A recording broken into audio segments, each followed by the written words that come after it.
Sir Martin Sorrell for agreeing to come down to our pub say today. that before we start.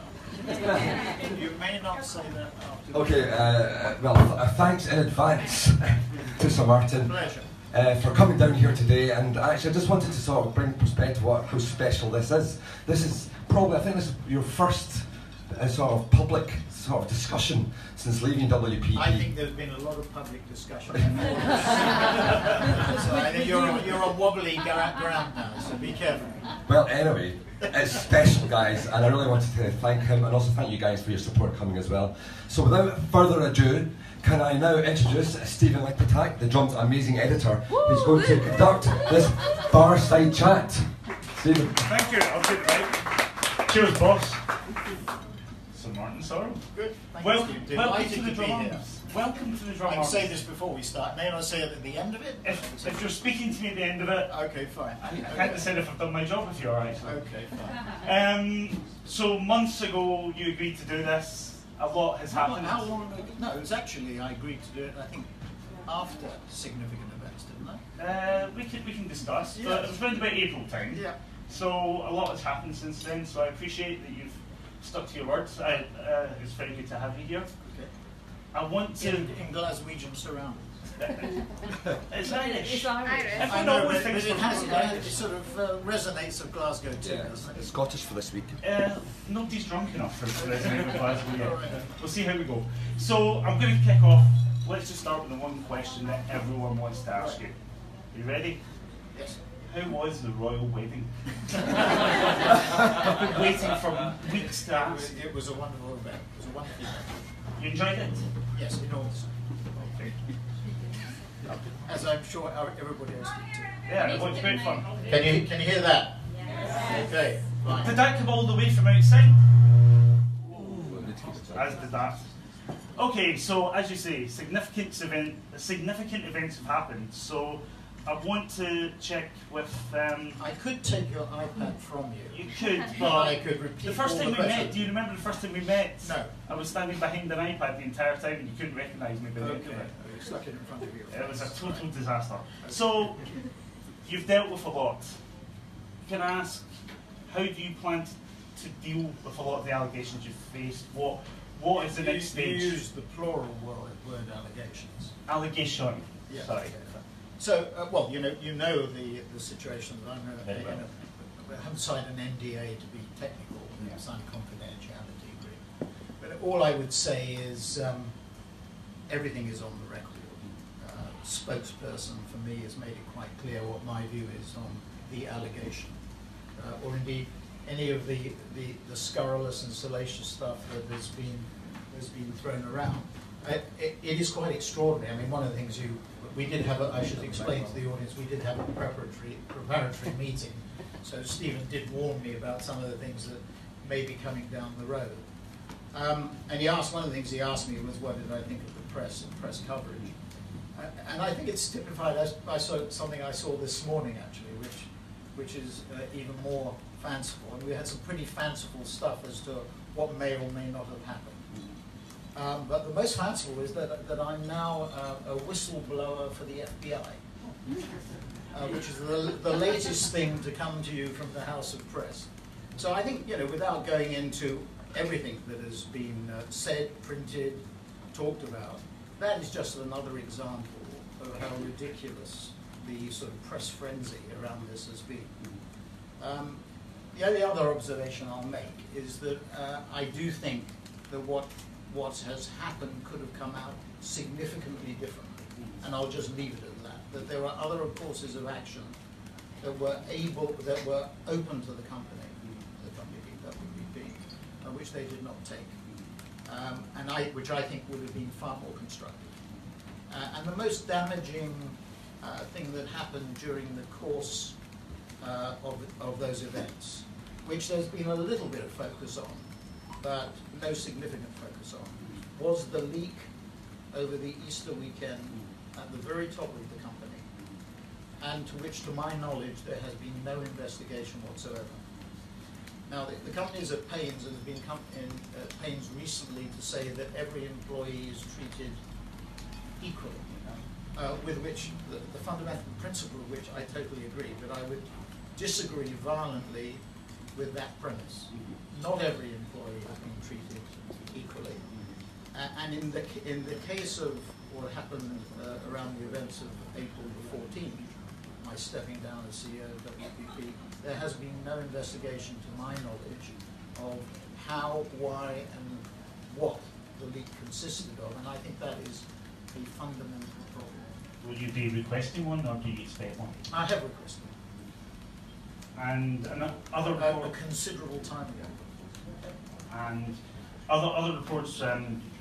Recently, we're talking about your management style of some staff close to you, and allegations of bullying. But knowing you to be the driven person that you are, My management style, Stephen, has been in existence for many, many years. You bozo, you pudding. People will realise some of you will realise the relevance of the words bozo and pudding. Am I the easiest person in the world to get along with? You know very well, Stephen, that sometimes I can be difficult. never. But I would always say difficult with justification. And if it is a fault to demand or expect superior performance or things to go well, mea culpa. But beyond that, no. And in fact, to be fair to me, over the last 6 weeks, is it 7 weeks, 8 weeks, I've often thought that maybe what I should do is publish the emails that I got during the course of those 6, 7 or 8 weeks to try and redress the balance. I think the Financial Times claimed that they interviewed something like 25 people for their article. I think probably it could have been significantly more, and maybe the distribution of the interviews could be different. Okay, I'm told to put the microphone closer to my face. All right, go ahead. There are people outside trying to listen. Yeah. Okay, That's why. Fine. Are you sort of got speakers out on the port? Can you hear us at the back? You just need to kiss the mic. Okay, fine. Go ahead. You said that all week. Go ahead. So let's move on to you. Quickly came back to the industry a lot faster than probably. Well, I mean, we're starting from ground zero, Steve. I mean, I referred to WPP and the history of now what is called the very brief history of S4 Capital. S4 Capital I referred to as being a peanut. And I can't believe that anybody would really be worried about a peanut, although it does occur to me that some people have peanut allergies. And it may be that's the problem. So we've got to find out some sort of peanut allergy suppressant we have to find. So, but That's not the headline. we're starting from the very beginning. We're looking, and I use the word we, we're looking at a number of opportunities. Now, a lot of people, observers, have said, my God, he's 73.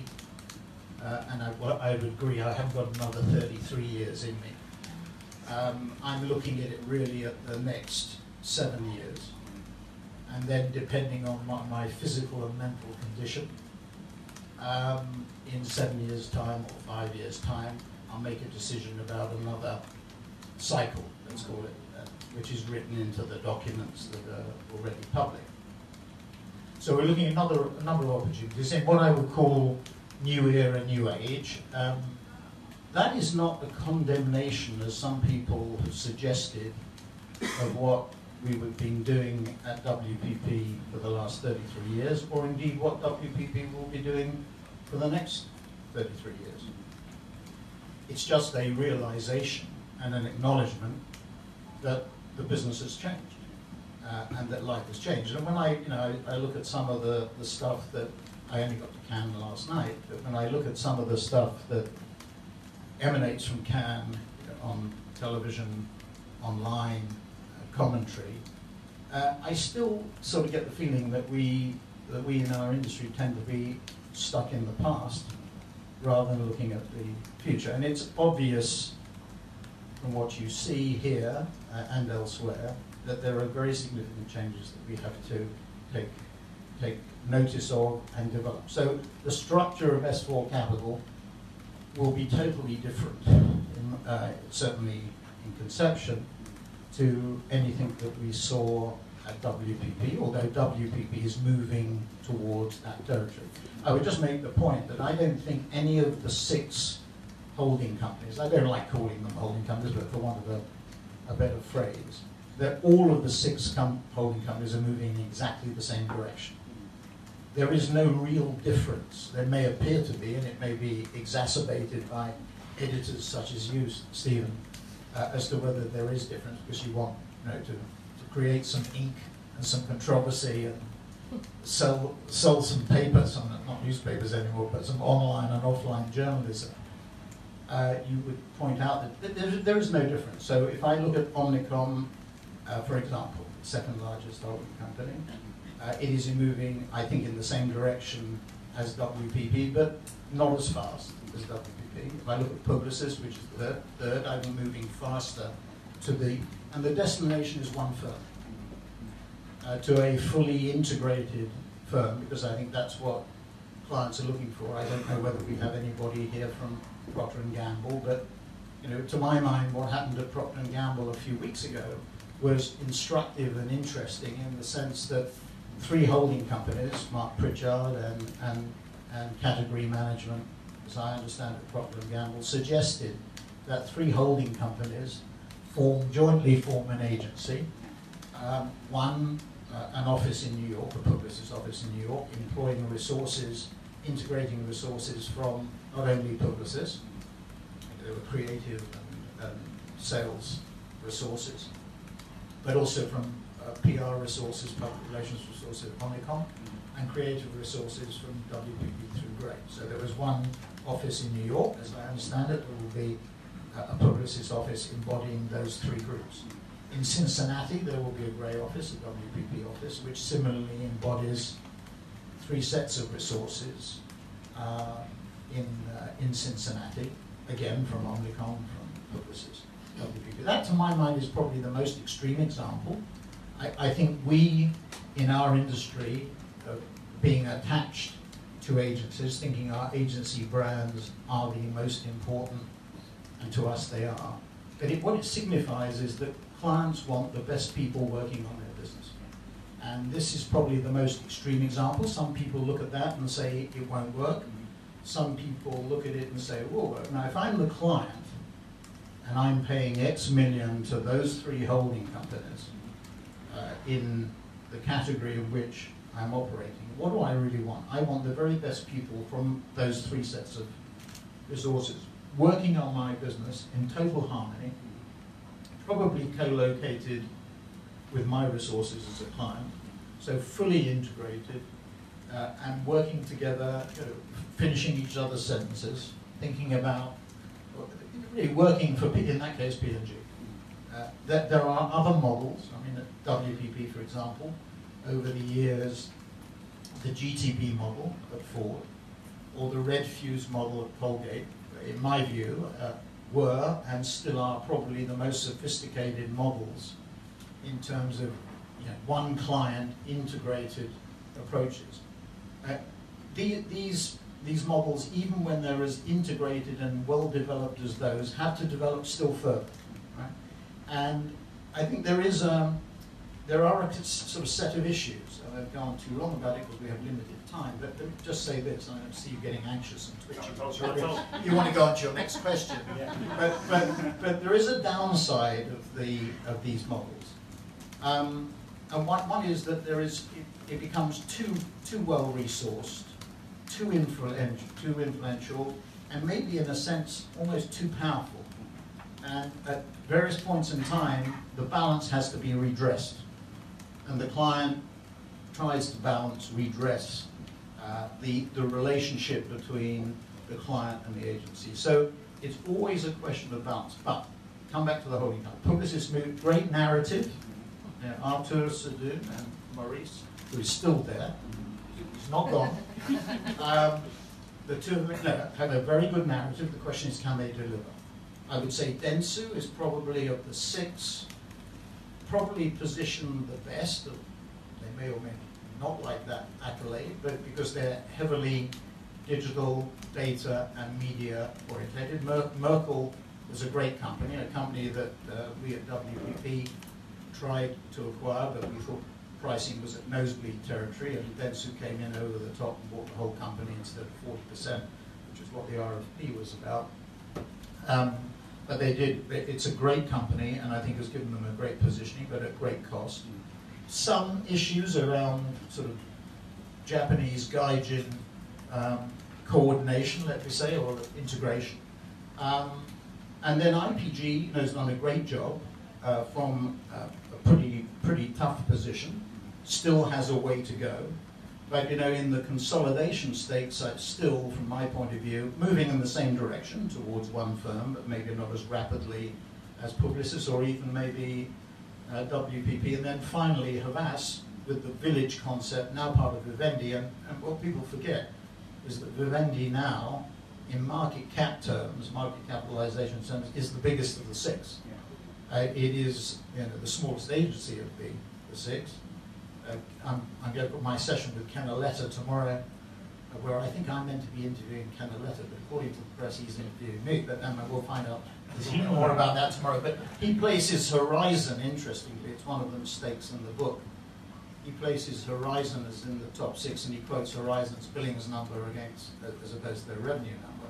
But it's Havas that is about 2.4 billion of revenue, I think it is. And Havas have got the village concept. They're inside Vivendi, getting a little bit lost maybe inside Vivendi. But interestingly, that advertainment model, as I think Vincent Bolloré calls it, so mixture of advertising and entertainment, is an interesting model in the context of the way the industry is going. So it may not be quite so dumb as some people think it is. I'm back. Hello. Big will carry on, Stephen. I was going to go get You don't amuse yourself in the port. We'll carry on. So I've done it. Okay. So we're talking about consolidation. Do you see any movement there quite soon in terms of the holding companies? We saw it a few years ago. There was an attempt between Publicis. Well, you and I discussed this late last night. That's and the irony about all this is that if Omnicom and Publicis had got together, it would have taken 2 years for them to sort it out. But, interestingly, given what has now happened, they would have been in a really interesting position. And what has happened, today I was just watching on CNBC what was happening in relation to Fox. And of course, Disney now are in a fierce battle with Comcast over not just the Fox assets, but the Sky assets too. And it looks as though, according to the commentators, that now Disney has come back with a mixed cash and shares offer, which makes it much more difficult to evaluate as against a pure cash offer before. You have Comcast with a pure cash offer, and it looks as though, according to commentators, that we will have a battle royal, that Comcast will come back again. You have AT&T reportedly, I don't think it's been confirmed as being done, but the talks are of buying out Nexus, which WPP had 16% of, and I think, whilst at one level I'm a little bit sad if that was to happen, because Brian O'Kelly, who runs at Nexus, I think is an outstanding entrepreneur, and he's done it before and he's doing it again. But he's built a $2 billion company, and with inside AT&T Time Warner, with Brian Lesser having left, which was a disaster for me and for WPP and Group M. I was really sad that Brian went.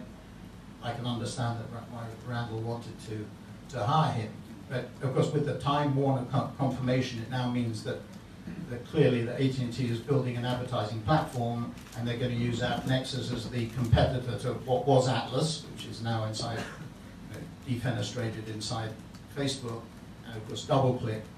So we're going to have another platform. It is in a sense, a third force. There's Nexus. And then yesterday we saw the placing of WPP's stake in Globant.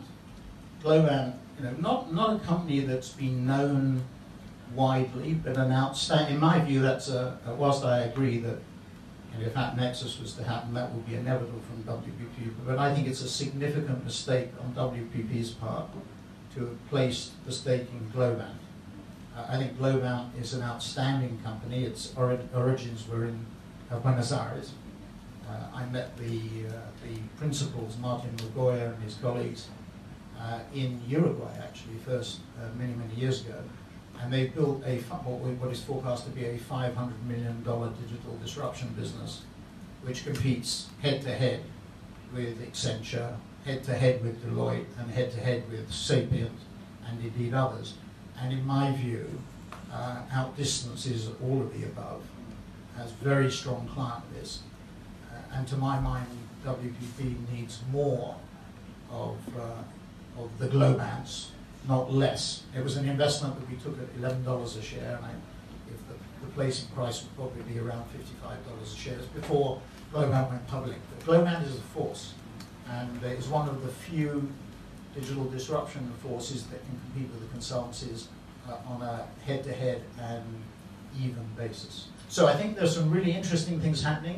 What I think on consolidation, subject to Omnicom and Publicis not getting it together again, maybe Maurice or Artur and John Wren are in the back of going up the back stairs of the Carlton Hotel as they did a few years ago, and they can sort out the social issues. I mean, it is interesting. It is interesting that that deal broke down apparently because of what the bankers call the social issues. And when you think about it strategically, and you think about what's happening with Time Warner, when you think about what's happening with Fox, when you think about what's happening with CBS and Viacom, the need for countervailing forces in our industry becomes even more important. So I think further consolidation is inevitable. I'm not clever enough to figure out who's going to do what to whom, but I think there will be more coming. And now that your situation has changed, how's your view on the frenemies of the world, your frenemies? Well, and we'll probably get on to this tomorrow. I really passionately believe that the relationship between the two great forces, well, probably the three great forces, because you have to put Amazon in with Facebook and Google. But let's take Facebook and Google. I really believe that the field has changed. And I think a few years ago, we were frenemies. I think we became, I'm talking about the agency, holding companies, agencies. I think there was a period where they were frenemies. They became friendlier frenemies. I have termed them being flexible friends more recently. And I would go even further and say partners. I mean, again, I don't know what the latest statistics are, but I know, when I left WPP, and these were published statistics, these are not confidential. The media book was around 75 billion, and the biggest single destination at around $5.5 billion, I think it was Google. So that was the single biggest media dispensation by WPP, not just Group M, but other parts of WPP as well. The second biggest was Facebook at around 2 billion, 2.1 billion. So effectively, they're media partners. And I still believe that Google and Facebook are media companies, they're not technology companies. They masquerade as technology companies, but they are selling their own inventory. They do have a vested interest in selling their own inventory, and therefore the agencies do act as an agnostic evaluator of that. And that partnership has become more and more important as a result of Cambridge Analytica, as a result of fake news issues, as a result of the potential encroachment into elections, not just in America, but in the UK, because we talked about it in the context of the referendum, we talked about it in context of the general election. I think President Macron referred to it even before his election in France as possible encroachment. In Germany, there was a suggestion in the German election. So all these things, it seems to me, indicate that relationship has become even more important. So I'm not dismissive of the disintermediation issue. And then you've got Amazon coming along as well. And that's an important thing, because Amazon is a massive threat to Google's search business. Remember that according to Kantar, WPP's data company, 55% of product searches in America are already emanate from Amazon, not from Google. And it's a threat on the advertising front. Very prominent here, Amazon, in terms of its presence. Its advertising platform is at $2 billion a quarter now, so call it $8 billion for the year, but rising very rapidly, and that's minuscule, even more of a peanut than S4 Capital. 8 billion against 100 billion last year for Google and 40 billion for Facebook last year. This year 125 for Google maybe and 55 for Facebook. So very small, but growing very rapidly with very strong people. So search and advertising, Amazon is a big force. So we're partners, okay? Now, in terms of the consultancies, I don't think the consultancies compete with us. I've said that consistently. And Brian Whipple, who heads Accenture's digital activities, it's 6.5 billion or whatever it is they claim their internet activities or whatever Ad Age estimates their interactive activities. He said to Brian Weiser, who's one of the best analysts at Pivotal, one of the best analysts in the US, he said, we don't compete with the agencies. We go upstairs to the CEOs, the CFOs, the CTOs and CIOs, and what they do is they don't compete for $5 million projects or 10 million or 20 million. They compete for digital disruption or technological change or marketing spend projects which are as high as 250 or 500 million. When I went in with Peter Dart, who runs the Unilever business at WPP, when I walked in, I think it was on February the 17th, 2017, to see Keith Weed at Unilever, we were going in to discuss the implications of the publicly announced €1 billion zero-based budgeting program that Accenture had agreed with Unilever. That was the day the Kraft Heinz 48-hour hostile bid, so-called, was in existence the same day. That's what we went in, and after Kraft Heinz launched its bid and withdrew within 48 hours, Accenture and Unilever, I think I'm right saying, launched another €1 billion ZBB program. So what the consultants do, and this is the fundamental thing, is they get in at a level which is very different. So when I look at S4 Capital, it's going to do two things. It's going to examine that relationship. It's going to try and deal at the highest levels of the companies that it deals with. I mean, this is a very optimistic and grand ambition, but to deal at the very highest levels, and at the same time be able to tactically implement in a totally new way. What I mean by that, more agile, more responsive, less bureaucratic, more creative. There's a lot of discussion. Several people say that Martin's not interested in creative. That is nonsense.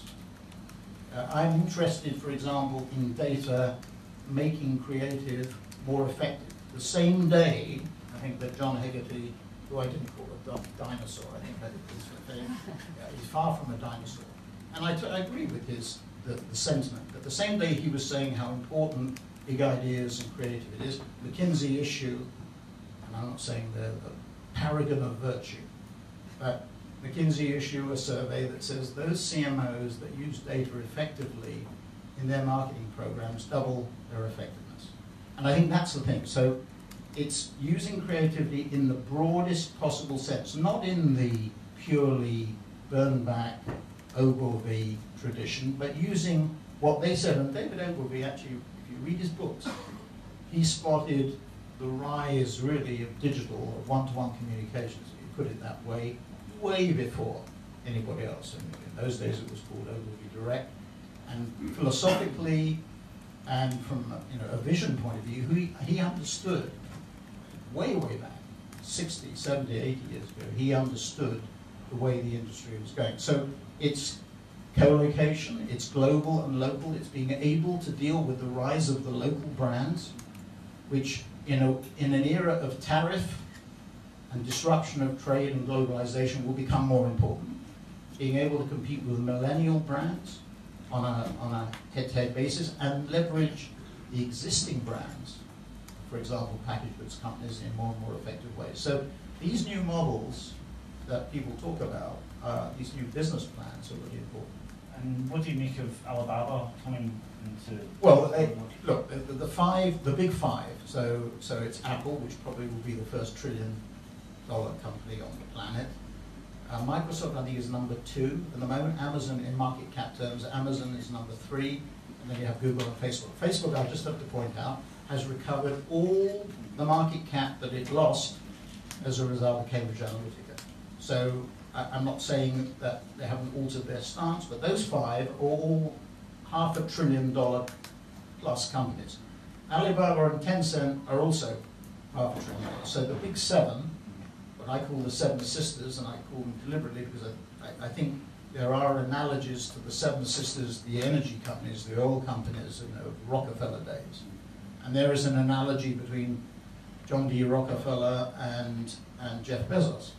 John D. Rockefeller, I think, had a fortune of about $900 million, and he gave $90 million, I think, to his family, and the rest went into his foundation. I think it was 1920 or something. There's a book called The Titans. And there are some parallels there. These companies are not just successful and huge. And just to put it in perspective so everybody understands, WPP is at about 22 billion market cap dollars. Vivendi, I think, is 27 billion euros. They pale into insignificance, peanuts again, in relation to the almost $1 trillion of Apple or the $500 billion plus of the other six companies.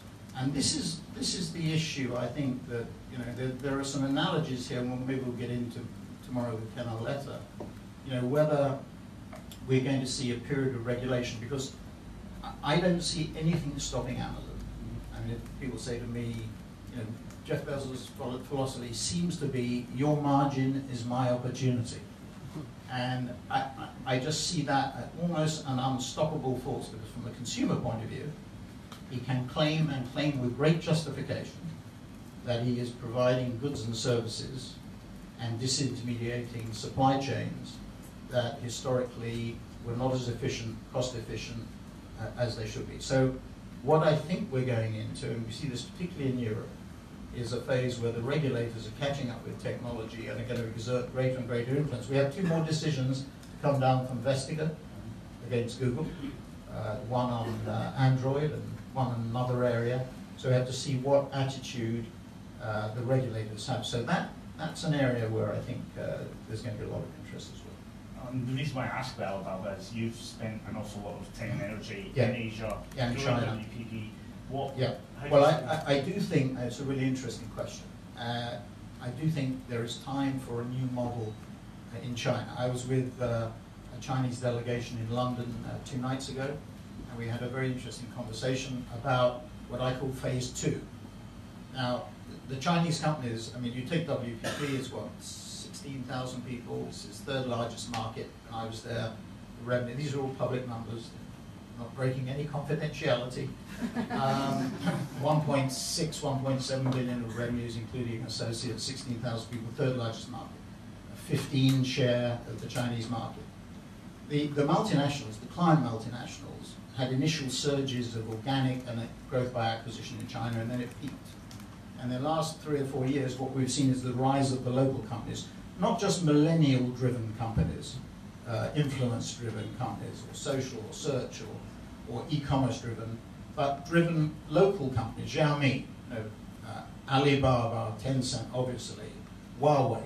I mean, anybody in this room, or outside this room, should, if they get the opportunity to go to China, to go to the Huawei campus in Shenzhen, they have 200,000 people in Huawei, 50,000 people on one campus.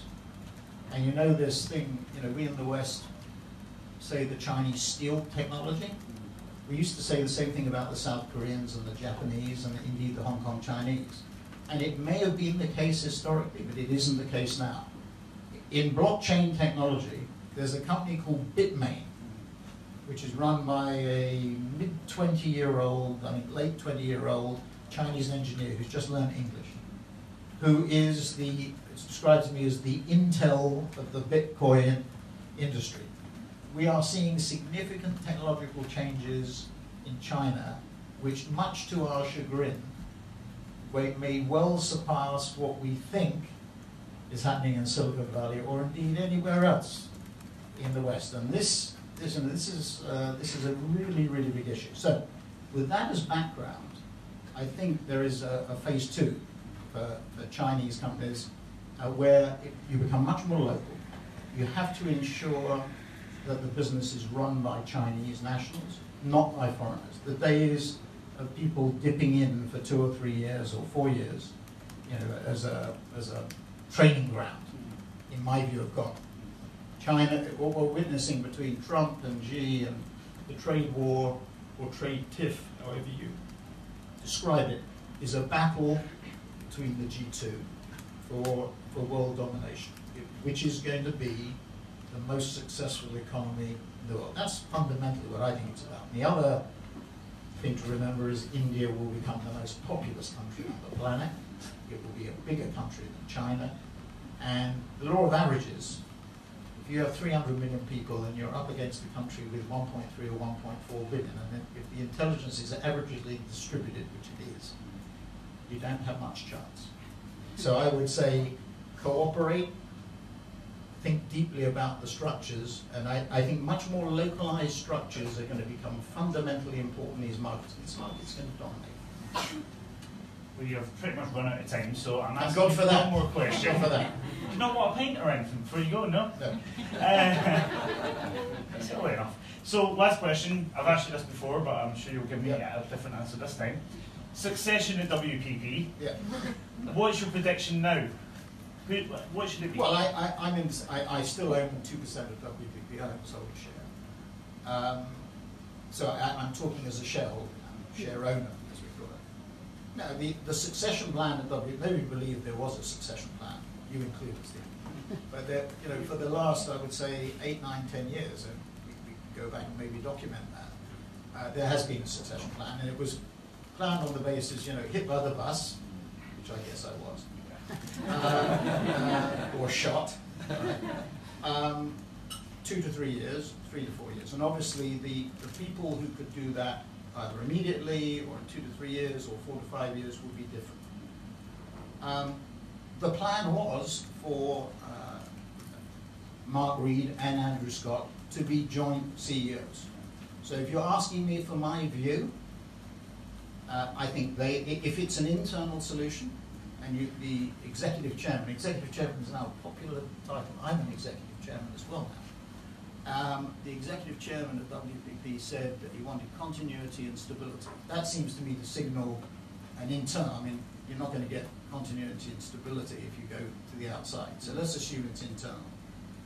My view strongly would be that those 2 individuals, and I'm not saying 2 individuals because nobody could replace me individually. I'm saying those 2 individuals have complementary skills. Mark has certain skills, Andrew has certain skills. One on their own would not be sufficient, in my view. The 2 together can be a very powerful and potent combination. So if you're asking me, what I would do, you know, when I was at Harvard Business School for 2 years, you did 3 case studies a day.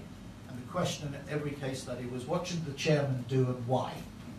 So, quarter, what you should do is you should appoint the 2 of them as co-CEOs. And that can be tweeted. Do they always listen to your advice? They never listened to me in the last few weeks. There's no reason why they should change the habit of a lifetime. But that would be my advice. And on that note, thank you very much, Sir Martin, for coming to join us. He has a much less important meeting to go to, but enjoy the rest of your time. One thing I would say is, you know, this is not probably the best environment to, with all due respect to location. So if anybody wants to send me a question, okay, SMS142 at gmail.com. Very memorable. SMS142@gmail.com. Okay. At the risk of my iPhone exploding. And by the way, I don't use a BlackBerry, and I've not used a BlackBerry for about 3 or 4 years. Is it always so yourself? another thing in the press. But is it always yourself that answers? That myth was always you had. Yeah, no, there was no robot. There is no robot. You're a robot. I'm a robot. That may be one of the problems. I am a robot. Just ask my wife. Thank you very much. Thank you for coming, everyone.